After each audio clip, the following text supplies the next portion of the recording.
Hello, everyone, and welcome to Midnight Whispers. I know many of you listen to these stories to relax and slowly fall asleep. Before we begin, feel free to leave a comment and tell me where you're listening from tonight. If you enjoy these stories, please like the video and subscribe to the channel. Now, get comfortable, take a slow breath, and let's begin.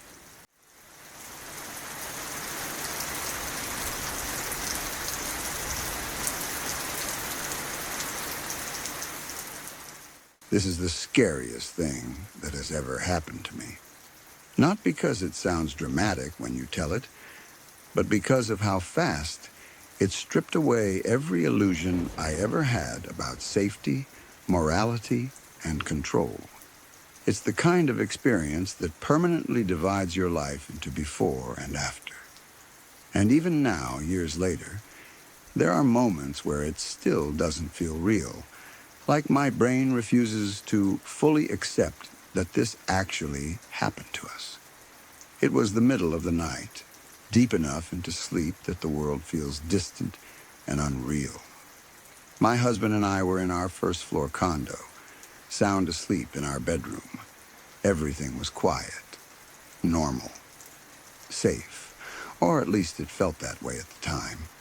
I don't remember dreaming. I just remember suddenly waking up. The noise wasn't loud enough to be obvious. It wasn't a crash or shout. It was just wrong. That's the only way I can describe it.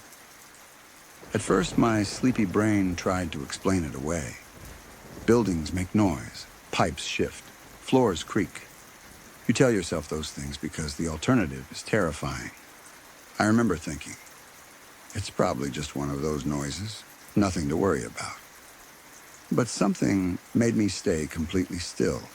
I didn't move. I didn't roll over. I didn't even breathe deeply. I just listened. And then I heard it again. Not a house sound. Not random. Someone was moving through our condo. I could hear drawers being touched.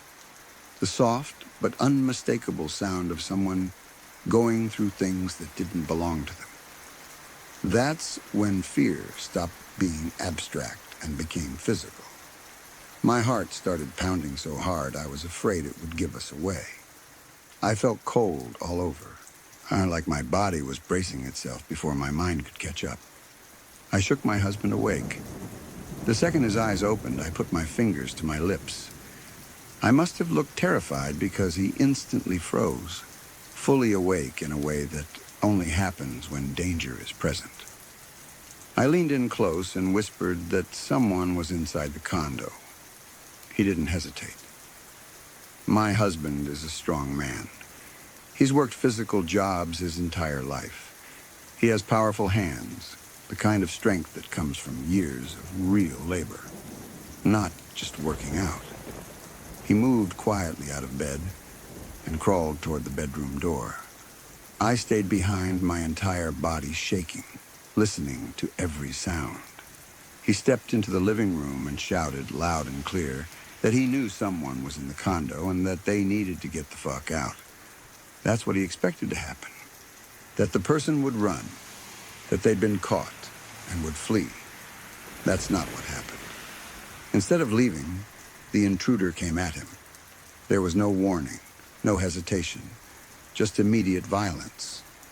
I heard the struggle before I saw it. The sound of bodies colliding, furniture scraping, the heavy thud of fists and feet. I grabbed my phone and dialed 911, whispering frantically that someone was in our home and attacking my husband. My hands were shaking so badly, I could barely hold the phone. My husband fought back with everything he had. He tried to overpower the intruder, to force him out, to end the situation without killing anyone.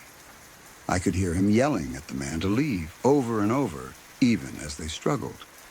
It's strange how that sticks with me, that even in the middle of a life or death fight, he was still trying to de-escalate, still trying to do the right thing. But the intruder wouldn't stop. They went round and round, grappling, slamming into walls, knocking things over. It didn't sound like a quick fight. It sounded desperate, prolonged, terrifying. I remember thinking, this is taking too long. Why isn't it over? At some point, my husband managed to get the intruder in a chokehold. I could hear the change immediately. The fight shifted. The intruder started struggling differently, more frantically. My husband later told me he could feel the man's breath going out, could feel his body weakening. In that moment, he knew exactly what was happening. He knew that if he kept going, the man would die, and my husband didn't want to kill anyone. That decision almost cost him his life. He started to ease up, just enough. He loosened his grip because he believed that once the intruder could breathe again, the fight would be over, that the threat would stop. The instant the intruder felt his breath return, he reached into his boot. He pulled out a knife, and he stabbed my husband in the chest. The sound my husband made is something I will never forget. It wasn't a scream. It was shock, pain, disbelief. And then the intruder ran. But he didn't run out of the condo. He ran into the bedroom, straight toward me. I was still on the phone with 911, frozen in place, my back pressed against the bed. The intruder grabbed my purse and took off. I remember thinking, is that all he wants now? Money? Was that always the goal?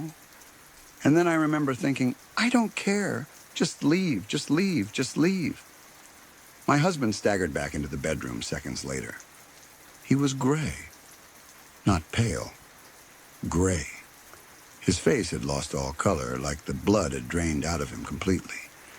Blood was pouring out of his chest, soaking his hands as he clutched the wound. It wasn't dripping.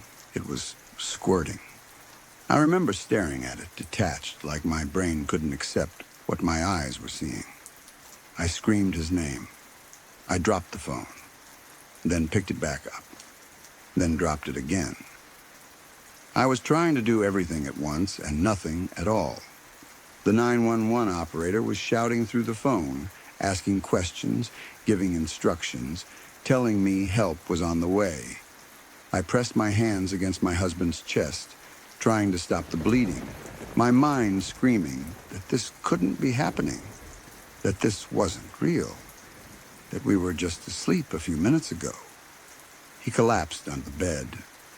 I thought he was going to die right there. The paramedics arrived quickly, but time felt warped. Every second stretched out unbearably long. They rushed him out, rushed him into the ambulance, rushed him to the hospital. I followed in a daze covered in his blood, shaking uncontrollably, barely able to answer questions. At the hospital, everything moved fast.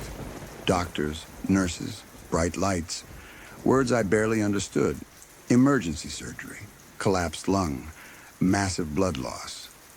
I sat there waiting, convinced I was about to become a widow because my husband chose not to kill someone. The knife had punctured his lung. They told me later that if it had hit slightly differently, he wouldn't have made it.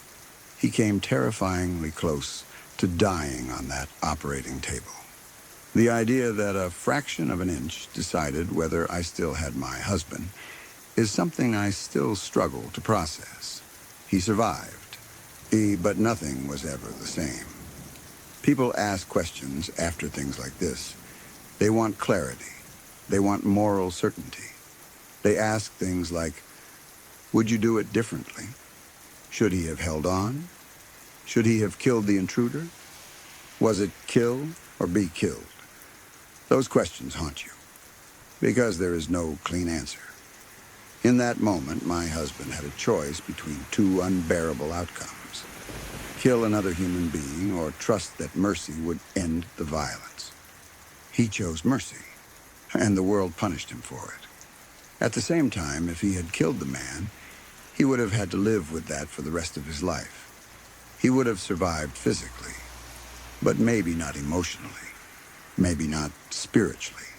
There is no winning in a situation like that. There are only different kinds of loss. What people don't talk about enough is what happens afterward. The fear doesn't stop when the bleeding stops. The trauma doesn't leave when the intruder is gone. It settles into your bones. Sleep becomes dangerous. Silence becomes suspicious. Every noise at night feels like a threat. Every shadow feels alive. I couldn't sleep in our bedroom for a long time. My body remembered too well what it felt like to lie there, helpless while violence exploded just beyond the door. My husband struggled too. Nightmares, flashbacks, the guilt, the anger, the constant replaying of that moment where he loosened his grip. What if? That phrase becomes poison. What if he hadn't eased up? What if the knife had hit a little higher? What if I hadn't woken up? What if he had gone out alone without telling me? What if the intruder had stayed in the bedroom longer? You can drive yourself insane with what ifs. People also underestimate how violating it is to have your home turned into a crime scene. Our safe place became something hostile. Blood on the floor, police everywhere, strangers walking through our space, photographing, measuring, documenting. Even after it was cleaned, it never felt the same. And then there's the knowledge you can't unlearn. That in real life, morality doesn't protect you. That doing the right thing doesn't guarantee safety. That sometimes the difference between life and death is not strength or courage or preparation, but timing and luck. I still think about that moment when my husband chose not to kill someone. I think about it more than I like to admit. I don't know what the correct answer is. I only know that I am grateful he survived and furious that his kindness was met with a blade. This experience taught me something brutal and permanent. Violence doesn't announce itself politely. It doesn't follow rules, and it doesn't care who you are or what kind of person you try to be. When people ask me now about self-defense, about instincts, about safety, I don't give simple answers, because I know firsthand how complicated it really is, how fast everything collapses, how quickly you are forced into choices you never imagined having to make. That night changed us forever. And even now, sometimes when I wake up in the dark, my heart racing for no clear reason, I remember exactly why. Because once you've been that close to losing everything, the fear never fully leaves.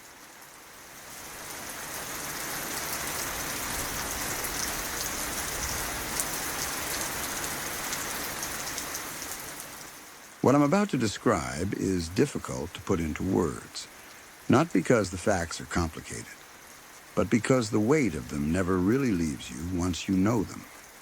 These are stories that sit in the background of family history, not often spoken aloud, but never forgotten either. They don't feel like distant history or abstract tragedy. They feel close, personal, like something that could still echo forward if you're not careful. One part of my extended family once included a man I was related to, my cousin, his wife, and their 5 daughters. All of the girls were under the age of 10. The youngest was a newborn, still so new to the world that she barely had time to exist in it. The second youngest was around 2 or 3 years old and had severe intellectual disabilities caused by complications during birth. The remaining 3 were old enough to talk, play, recognize faces, and trust the people around them. They were, by all accounts, a normal family. Not perfect, not wealthy, but familiar. The kind of family that exists quietly, without drawing attention. The kind you assume will simply keep going, year after year. The father worked. The mother stayed busy taking care of 5 young children. Life was probably exhausting, chaotic, and full in the way large families often are. The man who would destroy all of that was not a stranger. He was a friend of the father, someone known to the family, someone who had been inside the house before, someone who had eaten meals with them, spoken with them, and been trusted around their children. That detail alone is one of the hardest parts to process. because it removes the comforting idea that danger always comes from the outside. Apparently, the father owed this man money. The exact reason was never made fully clear, but it was strongly suggested that it had something to do with gambling. Whether it was a single bad decision or a pattern that spiraled out of control doesn't really matter in the end.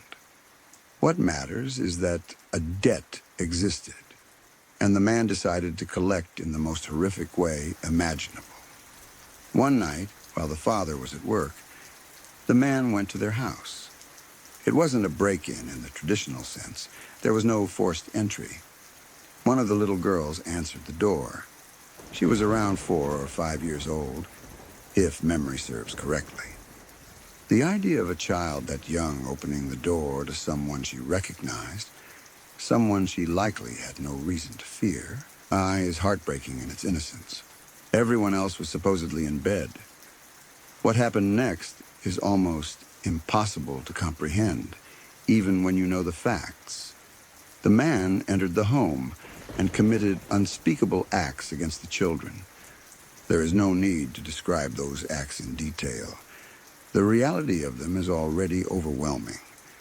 What matters is that every one of the girls, except for the newborn and the child with severe intellectual disabilities, was murdered.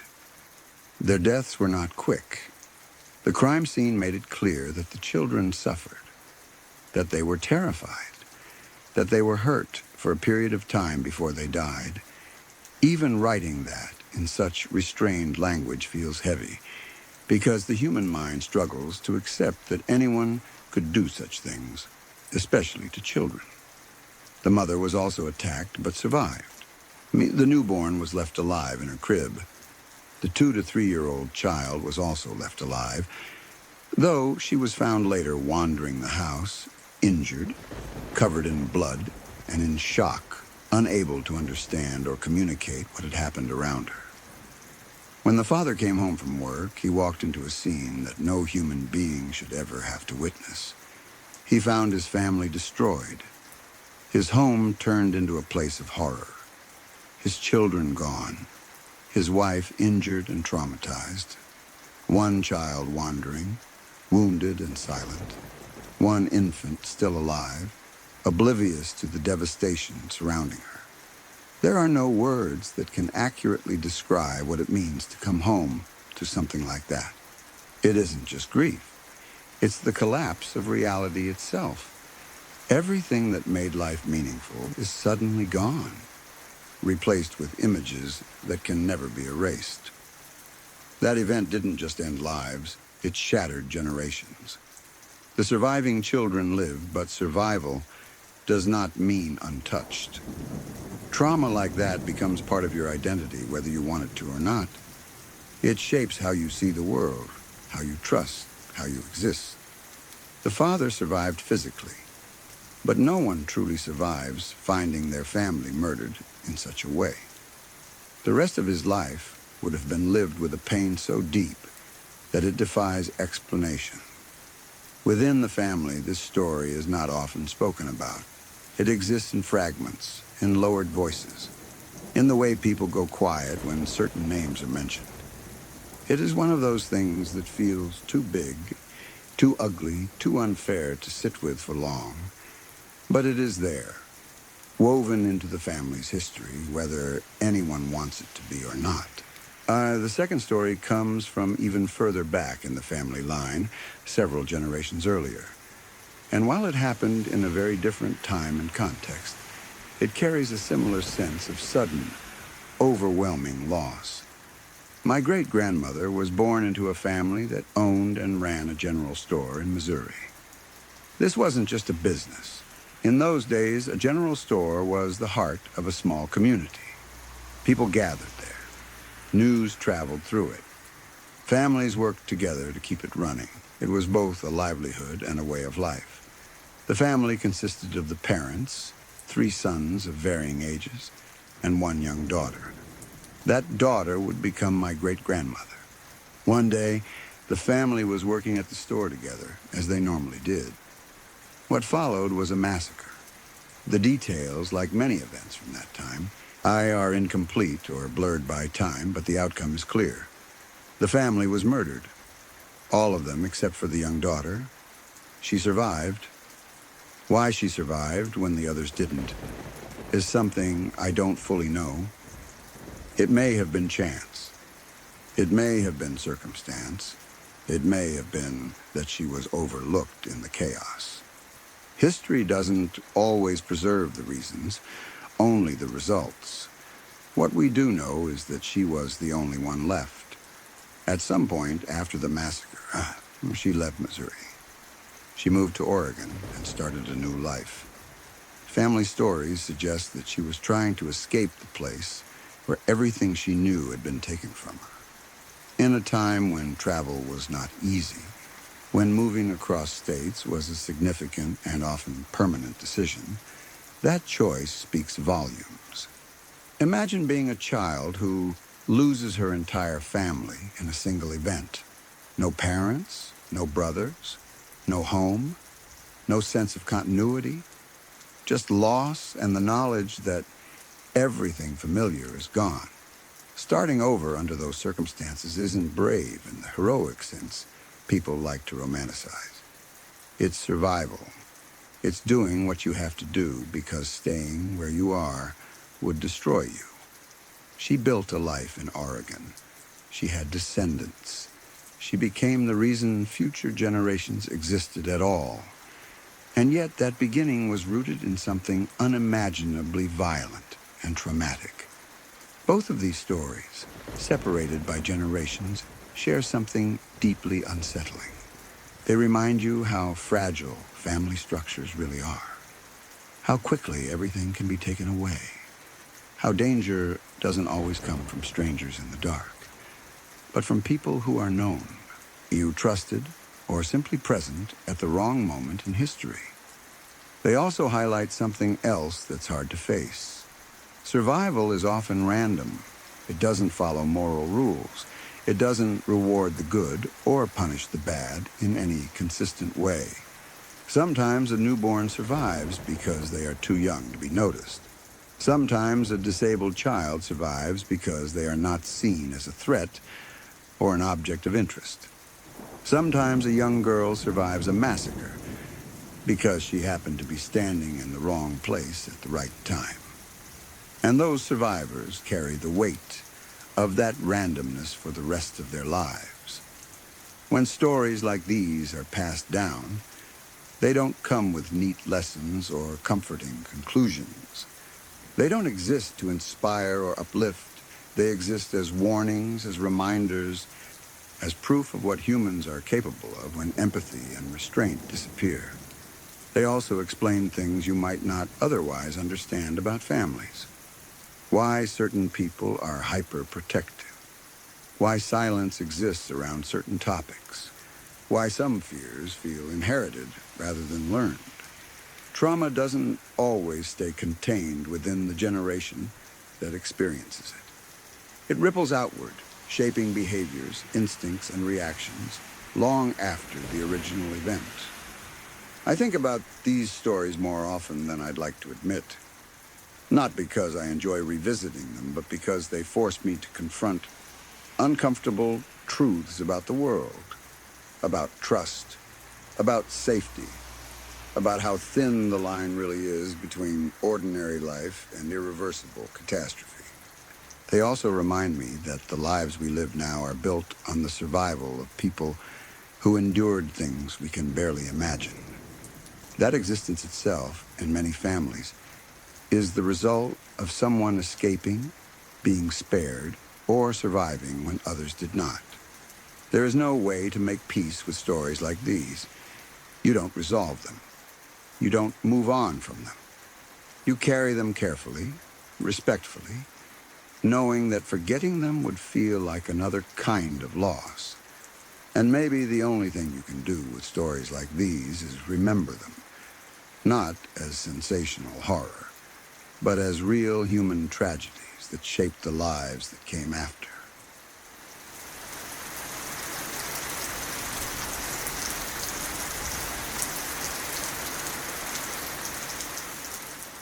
I was 17 years old when this happened, old enough to feel independent and capable, but still young enough to underestimate how much danger there could be in situations that felt routine. It was around 2011, and I was taking the metro from the suburbs into Chicago at about 8 o'clock at night. I had done this trip before. It didn't feel daring or risky to me at the time. It felt normal.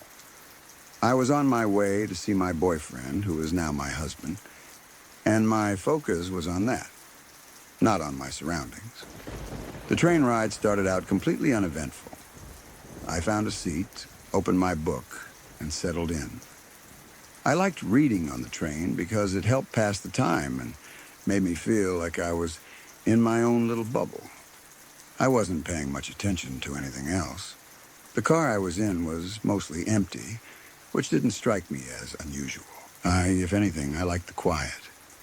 I didn't have to sit next to anyone, and I could relax without feeling crowded.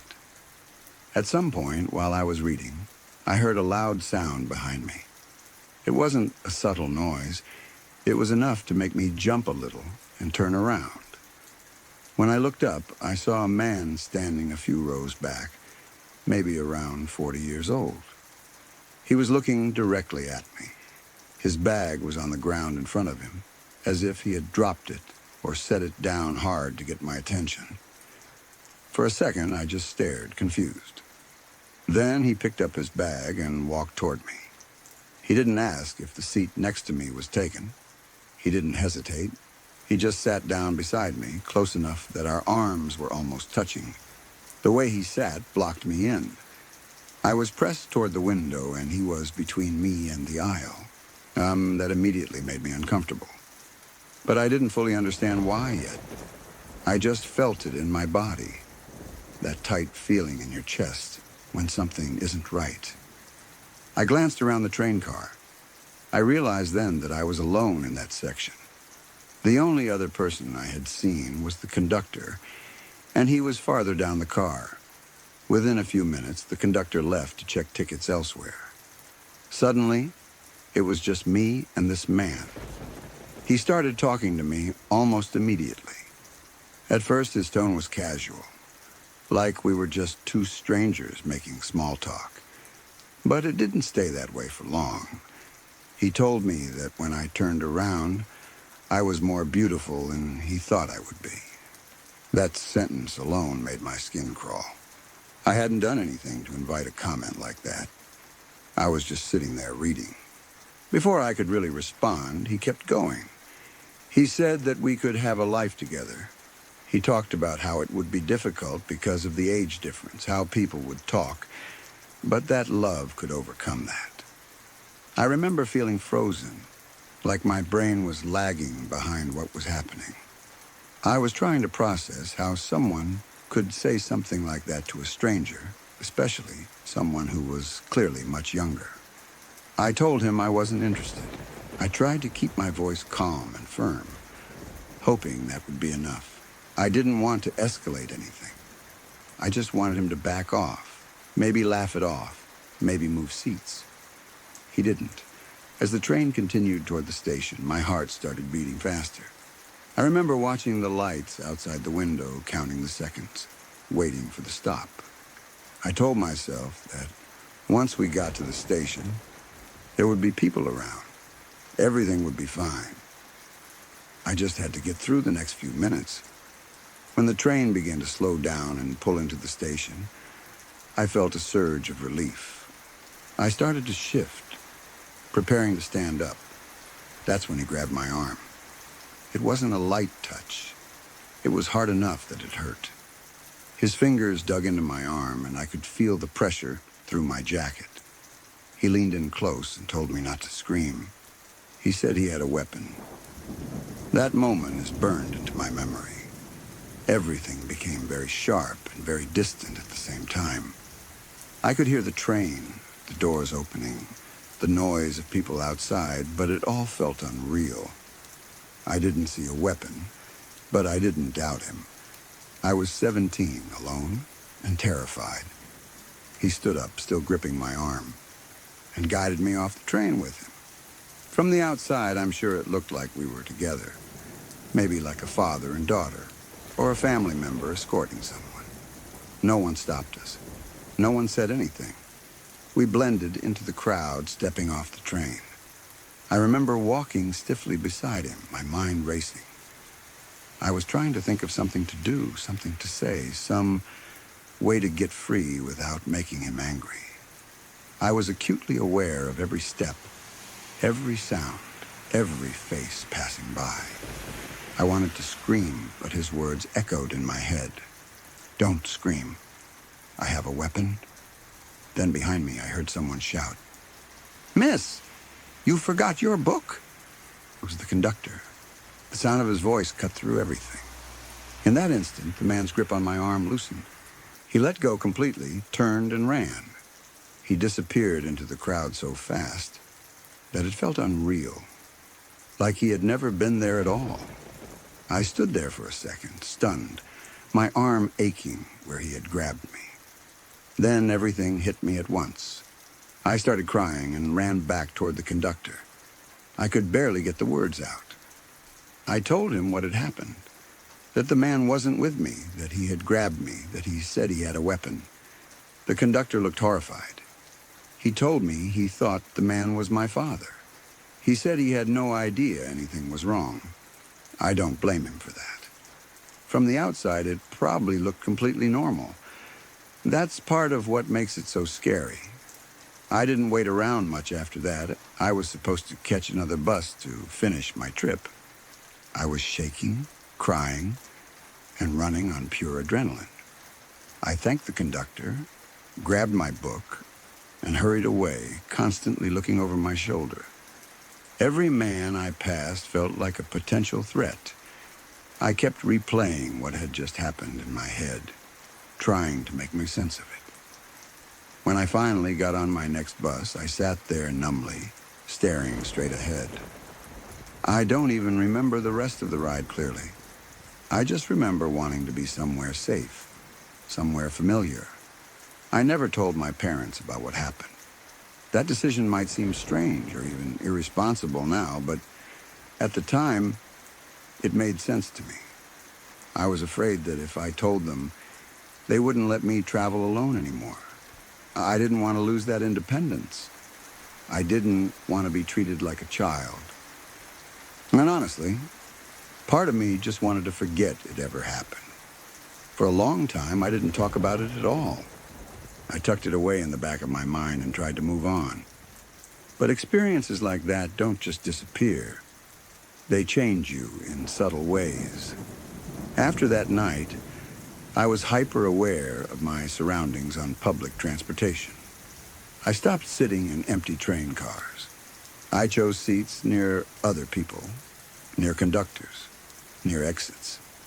I paid attention in a way I hadn't before. Looking back now, what scares me the most isn't just what he did, but how close it came to going very differently. If the conductor hadn't noticed my book, if he hadn't called out, if the man hadn't panicked and run, I don't know what would have happened to me. It also scares me how quickly it escalated. One moment, I was reading a book on a train. The next, I was being physically restrained and threatened. There was no dramatic buildup, no obvious warning signs that someone watching from the outside would have noticed. It was quiet, contained, and almost invisible. Even now, years later, I can still feel his grip on my arm if I think about it too long. I can still hear his voice telling me not to scream. And I can still hear the relief in the conductor's shout, even though he had no idea what he was interrupting. I've thought a lot about that conductor since then, about how one small, ordinary action changed everything. He wasn't trying to be a hero. He just wanted to return a forgotten book. But that moment of attention, that acknowledgement that someone saw me and recognized me as a separate person, was enough to break whatever control the man thought he had. I also think about how many times things like this probably happen without that interruption. I'm how many people don't get that lucky break. That realization has stayed with me and shaped how I look at the world. I eventually told my husband about it, long after we were married. Saying it out loud for the first time was harder than I expected. Even though I knew I was safe, my body reacted like it was happening all over again. My voice shook. My hands trembled. Trauma has a way of living in your body long after the danger is gone. I don't know what happened to that man. I don't know if he hurt anyone else. I don't know if he was ever caught. That uncertainty is unsettling, but it's also something I've had to accept. There's no neat ending to the story. No justice served that I know of. Just the knowledge that I got away. If there's one thing I took from that experience, it's this: trust your discomfort. There were moments before things escalated when I felt uneasy but didn't fully acknowledge it. I told myself I was overreacting. I didn't want to seem rude or paranoid. I've never ignored that feeling again. And if there's one practical lesson I share whenever this comes up, it's simple and sad at the same time. Don't sit in the empty train car. Not because something bad will definitely happen, but because if something does, being alone makes you vulnerable in ways you don't always realize until it's too late. Sorry to interrupt for just a moment. If you're new here, consider subscribing to Midnight Whispers for daily true horror stories that stay with you long after they're told, quietly unsettling and meant for the late hours. You can also turn on notifications so you're always here when a new story arrives and the night begins to stir again. Now, let's continue. I know I'm late to this, but this is still one of the scariest things that has ever happened to me, and it's something that stuck with me far longer than I expected it to. At the time, I was only 15, and like most people that age, I thought I was far more aware and capable than I really was. Looking back now, I realize just how vulnerable we actually were that day, and how close it felt to something going very wrong. It was a normal day, nothing special about it at all. Me and a friend had decided to go for a long walk along the canal. It was something people our age did fairly often, especially when we didn't have much money and just wanted to get out of the house. The weather was decent, not too hot, not too cold, and it felt like a good way to kill a few hours. We walked for miles. At a normal pace, it was probably around an hour and a half from where we started to the furthest point we reached. The canal path was familiar to us. We'd walked parts of it before, and during the day, it usually felt safe enough. There were stretches where you'd see families, dog walkers, cyclists, and people just sitting by the water. It wasn't some abandoned or isolated place, at least not in the daytime. Eventually, we reached an area that was especially well known for being family-oriented. There were picnic benches scattered around, a pub on the opposite side of the canal, and it was the kind of place where you'd expect to see parents with kids, couples having lunch, and groups of friends hanging out. Even though it wasn't packed, it felt populated enough to feel comfortable. We stopped there for about half an hour. We sat around, talked. I messed about, just doing what teenagers do when they have time and nowhere specific to be. Nothing felt off. Nothing stood out as strange or worrying. It was just another normal day. Just before we decided to leave and head back, I noticed a guy sitting nearby smoking. He looked older than us, but not old. Probably somewhere in his 20s or 30s. At the time, I didn't think anything of it. I was 15 and stupid enough to think that asking to borrow a lighter was no big deal. I walked over and asked if I could borrow his lighter. He didn't hesitate. He handed it over. I lit my cigarette, handed it back, and said thanks. That was it. A completely ordinary interaction. No awkwardness, no strange comments, nothing that set off any alarm bells. Me and my friend then started the walk back toward our local area. At first, Everything was normal. We walked along the canal path, talking and joking, retracing the same route we'd taken earlier.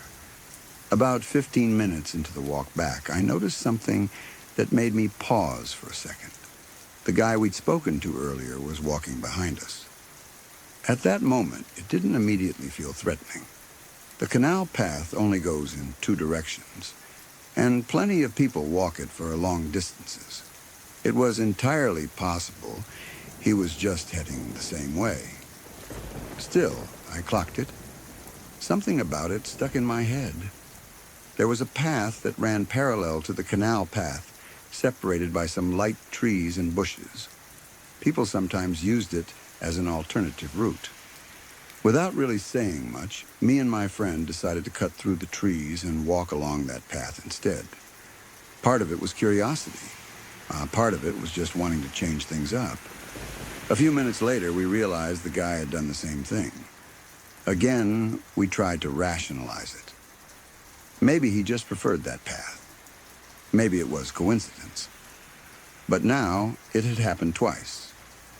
We went back to the canal path after a bit, thinking if we switched again and he stayed on the parallel path, we'd know we were just being paranoid. He switched again, too. At that point, the mood between me and my friend changed.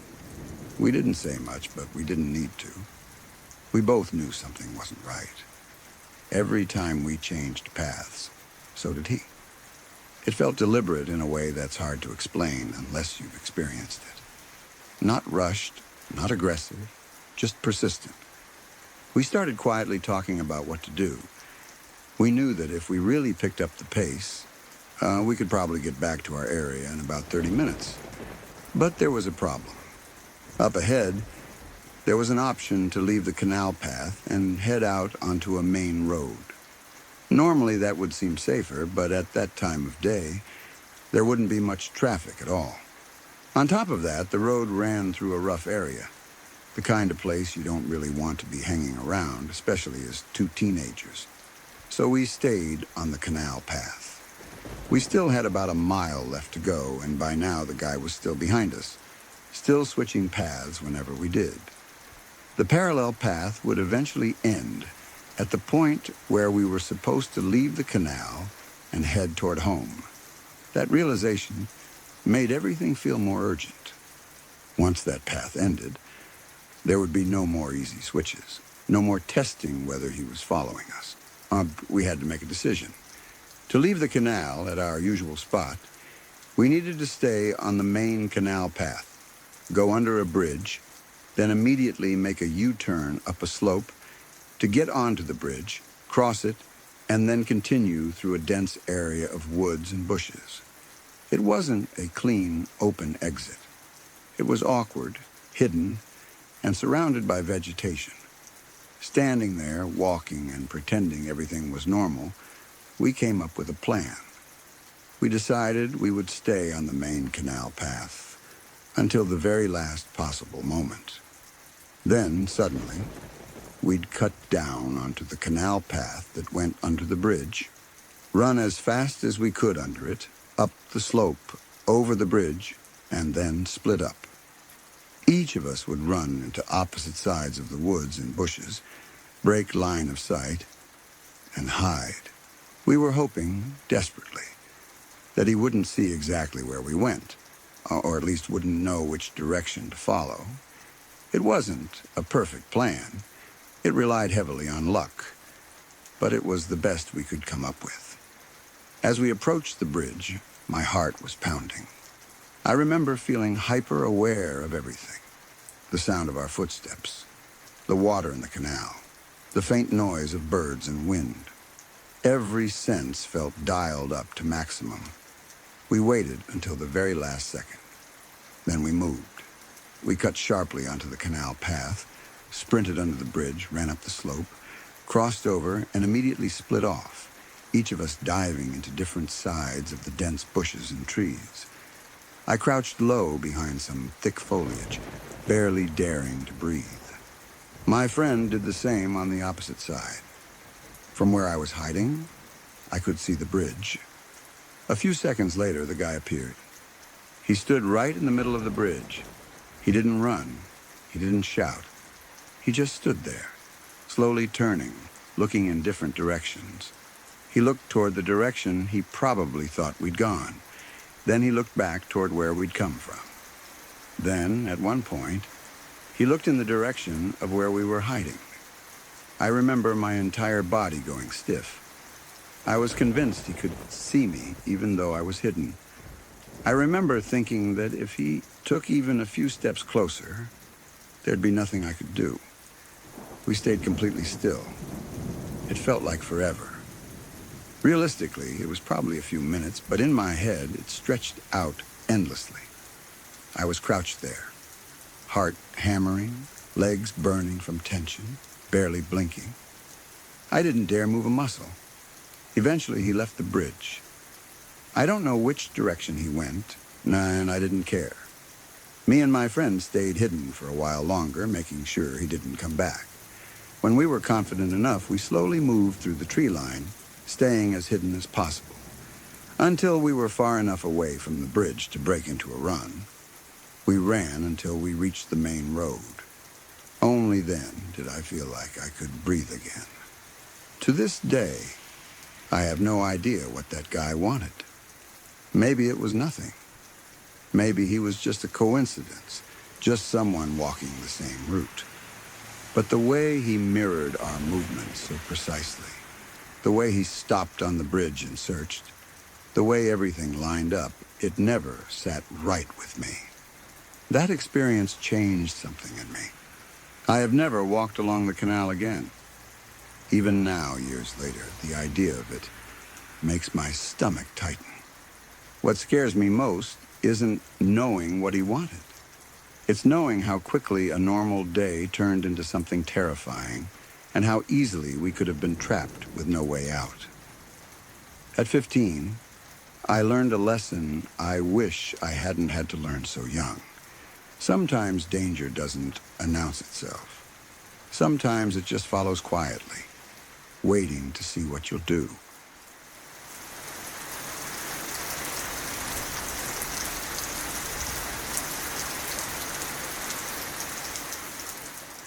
This is one of those memories that never really leaves you, even though at the time you didn't fully understand how serious it was. I was just a kid then, sitting in the principal's office for getting into trouble, annoyed and bored and mostly focused on how unfair it all felt. This was around 1990 or 1991, back when school offices still felt intimidating, and adults seemed to move through the world with a kind of quiet authority that kids rarely question. I remember the office clearly. The low hum of fluorescent lights, the smell of old carpet and paper, the secretary typing at her desk, the vice principal moving in and out of rooms with that practiced calm that school administrators seem to have.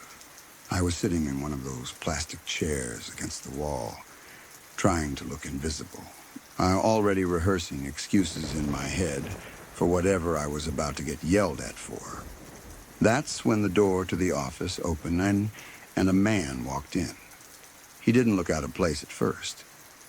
In fact, that's part of what made it unsettling later.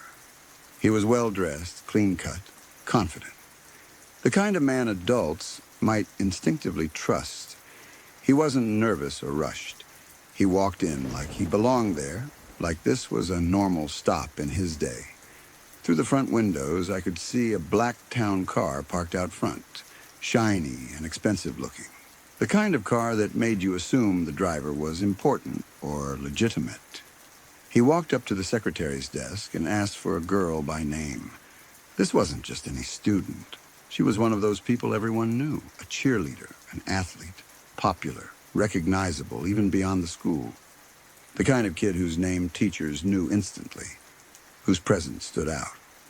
When he said her name, it didn't raise immediate alarms because it sounded specific and confident, like he knew exactly who he was asking for. He told the secretary that the girl's dad had sent him to pick her up and that she was supposed to come out to his car. Again, nothing about the way he said it sounded strange. He didn't hesitate or stumble.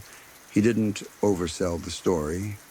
It was delivered casually, like this was a routine thing. The secretary didn't immediately challenge him either. She didn't argue or accuse him of anything. She simply told him to wait in his car while she called for the girl and sent her out. The man nodded, turned around, and walked back outside. At that point, everything still felt normal. If anything, it was just another interruption in the dull wait to get in trouble. I remember watching him through the window as he walked toward the black car, thinking nothing more of it. Then something changed. The vice principal, who had been sitting nearby, got up from his chair and walked over to the secretary. He didn't rush. He didn't raise his voice. He leaned in slightly and spoke to her quietly. So quietly that it felt deliberate, like he didn't want anyone else to hear. I couldn't hear exactly what he said at first, but I could see the secretary's expression shift. She looked confused and then concerned. She asked him why, and that's when I caught the words that made my stomach tighten even as a kid. He said that the girl's father had died 2 years earlier. There was no drama in his voice, no urgency. He didn't panic. He just stated the fact calmly, like he was pointing out an obvious inconsistency. Then he told her to call the police. What struck me then, and still strikes me now, is how calmly he handled it. No big announcement, no lockdown, no shouting, just a quiet instruction, delivered as if this were another routine part of his job. The secretary picked up the phone and called the police. Afterwards, she told the vice principal they would be there in about 10 minutes. He nodded, said okay, and then did something that completely confused me. He walked outside to the man's car. From where I was sitting, I could see them through the glass. The vice principal approached the car casually, like an old friend stopping to chat. The man stepped out smiling. They shook hands, they talked, they laughed. Nothing about their body language suggested confrontation or suspicion. If anything, they looked like two professionals having a friendly conversation. Then they both walked back into the school together. They went into the vice principal's office, and the secretary was asked to bring them coffee. I remember watching her carry the mugs down the hall, feeling like I was watching something completely backwards. This was supposed to be a dangerous situation, right? The police were on their way. This man had just lied about a dead father to get a girl to come out to his car. And yet here he was, sitting comfortably in an office, laughing, drinking coffee like he was a guest. That's when I got called into the principal's office. The timing was almost absurd. 1 minute I was witnessing what felt like the beginning of something terrifying, and the next I was getting chewed out for whatever stupid thing I'd done. I barely remember what I was in trouble for. I remember the principal's voice, the disappointment, the lecture, but my mind kept drifting back to the man in the office down the hall. When I finally left the principal's office, everything had changed again. The man was gone. His black town car was still parked out front, but he wasn't there. I remember asking the secretary what had happened, partly out of curiosity and partly because I felt unsettled. She didn't answer me. She just told me to go back to class. That was it. No explanation, no follow-up, no announcement. The day went on like nothing unusual had happened. Bells rang.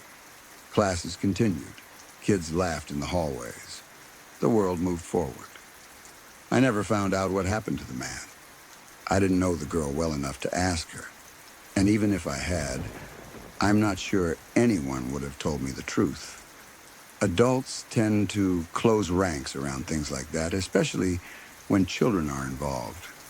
Information gets controlled.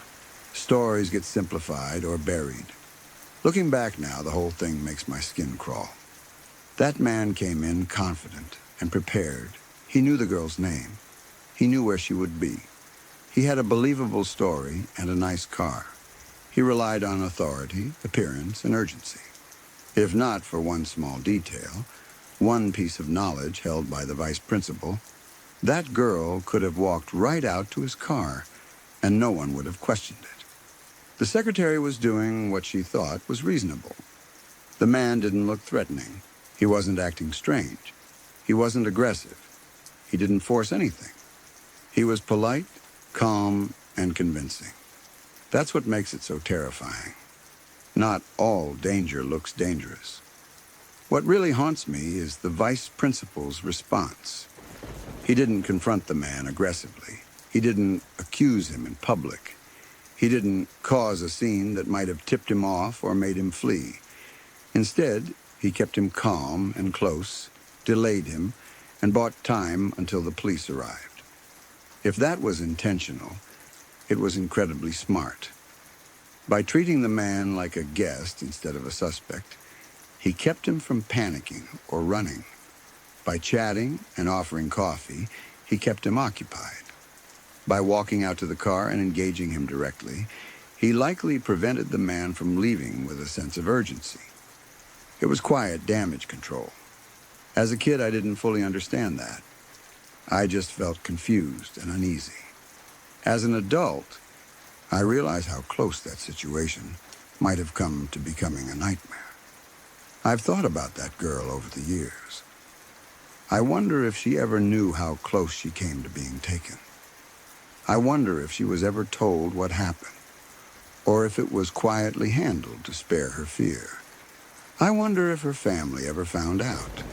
I wonder if the man was arrested, questioned, or simply disappeared into the system without consequences. I also think about how easily trust is granted in environments like schools. We grow up believing that schools are safe places, that adults know what they're doing, that systems will protect us. Most of the time, that's true. But moments like that reveal how fragile safety can be, how much it relies on individual awareness rather than rules alone. If the vice principal hadn't known that the girl's father was deceased, what would have happened? If he had been newer to the school, if he had forgotten, if he had been distracted, if he had assumed someone else had verified the story. That's the part that stays with me. As a kid, sitting there waiting to be punished, I accidentally witnessed something that felt like a crack in the world. A moment where everything could have gone very wrong, very quietly. I didn't learn a clear lesson from it at the time. No one sat me down and explained what almost happened. There was no warning talk, no safety assembly, no follow-up discussion. Life just went on. But years later, the lesson became obvious. Not all threats announce themselves. Not all danger looks chaotic or violent. Sometimes it shows up well-dressed, polite, and confident, carrying a believable story and relying on the fact that most people don't want to question authority. That memory still gives me chills. I don't know what happened to that man. I don't know if he was stopped permanently or if he tried again somewhere else. I don't know if the girl ever realized how close she came to something terrible. All I know is that one small detail, remembered by one quiet adult, may have prevented a tragedy. And the fact that it all happened so calmly, so quietly, in the middle of a normal school day, is what makes it so unsettling even now.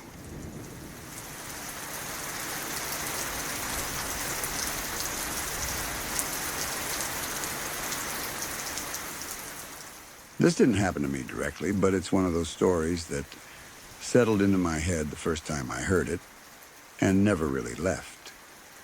It happened to one of my cousins, but because I spent a lot of time with that side of the family and had been on similar trips myself, it always felt uncomfortably close to home. This was around 2003 or 2004, somewhere in that range. We were all living near Vancouver at the time, and my uncle was one of those people who lived for the outdoors. Camping, hiking, fishing, hunting, long drives up into remote areas. That was just normal life for him. He knew British Columbia wilderness like the back of his hand, especially the northern regions. Prince George, surrounding forest, logging roads, lakes, miles away from anything resembling a town. To him, it was peaceful, familiar, safe. Because of that, none of us kids ever felt like we were in danger when we went with him. He was experienced, prepared, calm. He wasn't reckless, and he wasn't naive either. He understood wildlife, weather, and terrain. There was never a sense of, we shouldn't be here. It always felt like being guided by someone who belonged in those places. My cousin was around his early teens at the time, old enough to feel independent, young enough to still be excited by small things. One of those small things was photography. This was before everyone had phones with cameras in their pockets. Back then, disposable cameras were everywhere. Cheap, plastic, simple. You'd buy them, take a bunch of photos, then drop them off at a drugstore and wait days to see what you'd captured. My cousin loved those cameras. Whenever we went camping, he'd bring multiple ones with him. 2 or 3 at a time wasn't unusual. He'd photograph everything. Trees, campfires, lakes, stupid, blurry pictures of us making faces, animals in the distance, tents, food cooking, whatever caught his attention. It was his thing. On this particular trip, it was just him and my uncle. They drove up toward Prince George and camped in a pretty remote area. Not a campground with numbered sites and bathrooms, more like a clearing off a forest road. The kind of place where you don't see other people, unless they really go out of their way to be there. They set up camp like they always did. Tent, fire pit, food stored properly, everything routine. Nothing strange happened the first night, at least not that they noticed. They cooked, talked, went to sleep. The forest was quiet in that way deep wilderness can be, not silent but steady. Wind, insects, distant animal sounds. Nothing alarming. In the morning, my cousin woke up and noticed something immediately felt off. His backpack wasn't where he remembered leaving it. Or rather, it was there, but it looked wrong. Slightly moved, slightly open. At first, he thought maybe he'd gone through it himself and forgotten. That happens, especially when you're tired or half asleep. Then he checked inside. One of his disposable cameras was gone. That alone was strange. Animals will tear into bags for food, but they don't selectively remove small plastic objects. And nothing else was missing. Not snacks, not wrappers, not anything that would attract wildlife. He told my uncle. And they started looking around the campsite. They weren't panicking yet, just confused. My uncle assumed maybe the camera fell out or my cousin had set it down somewhere without realizing it. After a bit of searching, they found it. The camera was lying about 20 feet away from the campsite, out in the brush. Not crushed, not chewed, just placed there, almost deliberately. What really caught their attention was that when my cousin picked it up and checked the counter, all of the exposures were used. Every single photo had been taken. That was the moment things shifted from odd to unsettling. My cousin knew how many pictures he'd taken. He wasn't even close to finishing that roll. Someone else had used the camera. Recently. Overnight. There were no obvious footprints around the site. The ground was a mix of dirt, needles, and forest debris. Not the easiest surface to read, but my uncle was good at noticing disturbances. Whoever had gone through the backpack and taken the camera hadn't left clear tracks. Or if they had, they'd been careful enough to obscure them. They didn't find any other missing items. Nothing else appeared disturbed. No signs of a struggle, no damage to the tent, no food taken. Just the camera. They packed up not long after. My uncle didn't say much, but my cousin could tell he was more alert than usual. They left the area earlier than planned and headed back home. At that point, the camera itself was still just a mystery. Weird, sure, but without knowing what was on it, it was just a stolen and returned object. That changed once the photos were developed. When my cousin got the prints back, he said he felt sick flipping through them. The first photos were normal, the ones he remembered taking, campfire shots, daylight forest scenes, a couple of blurry, pointless pictures. Then, toward the end of the roll, everything changed. The last dozen or so photos were of a dead raccoon. Not just a raccoon lying there naturally. Its neck was clearly broken. The body was positioned, not just discarded. The images were grainy and dark, taken at night. You could tell there was a flashlight involved because the lighting was harsh and uneven. Bright in the center, fading quickly into darkness around the edges. Some of the photos were close-ups. Too close. The kind of framing that suggests intent. Someone crouching or leaning in, deliberately aiming the camera. In a few shots, the angle shifted slightly, like the person was moving around the body, documenting it from different positions. My cousin said that looking at the photos, it felt obvious that whoever took them was holding the camera in one hand and a flashlight in the other. The way the shadows fell, the way the light hit the raccoon from different directions. It wasn't accidental. It also wasn't quick. Those photos weren't snapped in a hurry.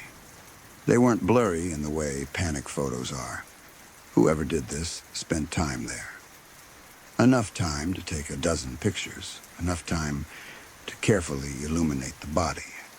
Enough time to then return the camera to a spot not too far from camp. The raccoon itself was never found near the campsite. They didn't stumble across it during their stay. That means the person either brought it there or found it elsewhere and chose to photograph it near camp. Either option is disturbing. What made it worse was the realization that this happened while they were sleeping. I mean, someone had entered their campsite quietly, gone through a child's backpack, taken a camera, left the area, done whatever they did with the raccoon, then returned close enough to place the camera where it could be found.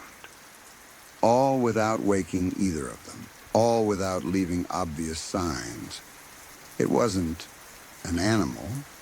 Animals don't do things like that. It was a person, someone who was nearby, someone who knew how to move through the forest without being noticed, someone comfortable enough in the dark to wander around another campsite at night.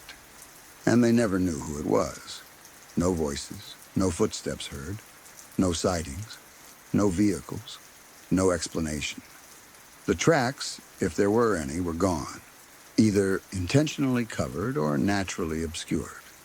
My uncle reported it to no one because there was no one to report it to. No crime, technically, just a deeply unsettling incident with no clear perpetrator. For my cousin, it completely changed how he felt about camping.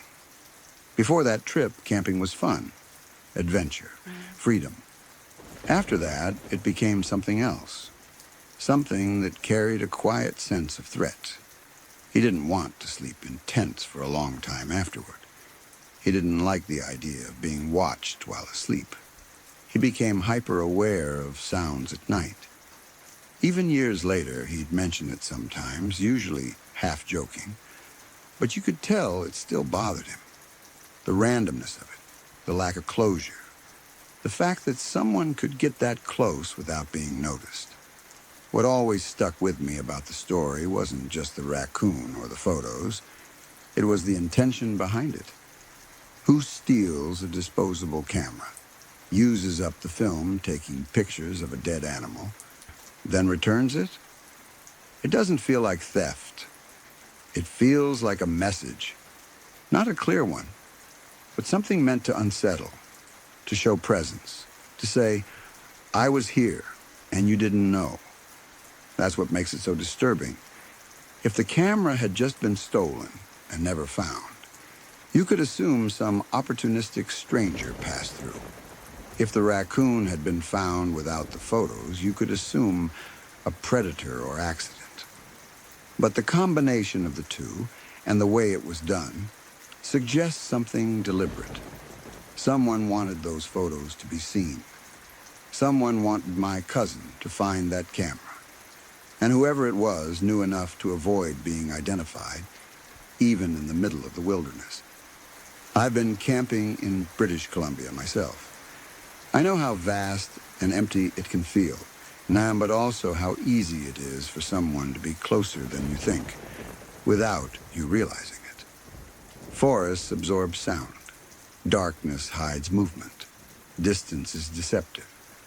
That story permanently changed how I think about isolation. Not in a dramatic, paranoid way, but in a grounded one. Being far from people doesn't always mean being alone. And being experienced doesn't make you immune to the unpredictability of other humans.